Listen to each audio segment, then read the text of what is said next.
Ola, son Carlos Sande Manteiga, teño 24 anos e dende fai máis dun lustro pertenzo ao grupo de filloeiros e filloeiras da Festa da Baña e hoxe estou aquí para contribuir á visibilización do papel da muller na nosa sociedade.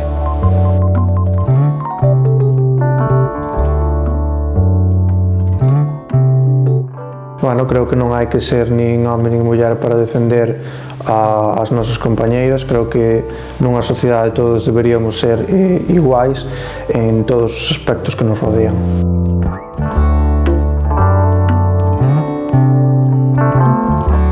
Bueno, pois dentro de toda a sociedade como a nosa tradicional, o papel das mulleres sempre está vinculado a uns quefaceres, pero creo que co paso do tempo estánse modificando esos roles e apuntan a unha sociedade moito máis igualitaria para todos.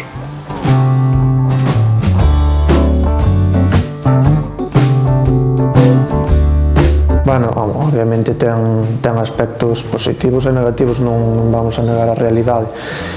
Todo depende un pouco da propia persona ou como se queira realizar.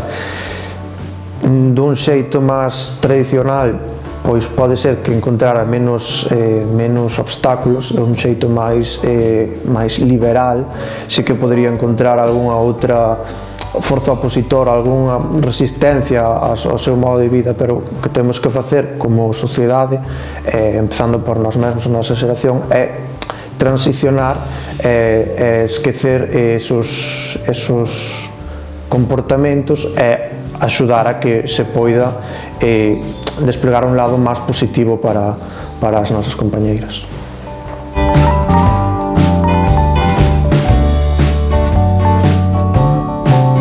Sí, penso, sobre todo, falando da xuventude, que hai moitos micromachismos. Incluso a veces non hai unha tendencia personal a dicilo, senón que é máis ben algo que temos tan dentro nós que non somos capaces de matizar. Por exemplo, o feito de levar un bandil, o feito de facer fillós, creo que vinculan con un ámbito de muller. É dicir, se levas bandil tens que ser unha muller, se faz fillós ten que ser unha muller.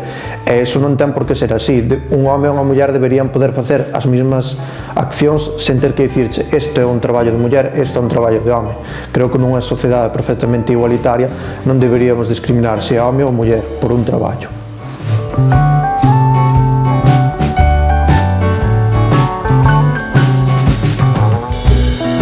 Un obxectivo tan amplio debería ser tratado desa forma, debería ser analizado profundamente. Eu o que diría é que deberían darse as condicións materiais idóneas para que as mulleres poderan acadar igualdade. É dicir, se unha muller quere acceder a X posto de traballo, debería xa non só permitirse, senón axudárselle, non porque queiras levar unha vida familiar, debas sobreemplearte.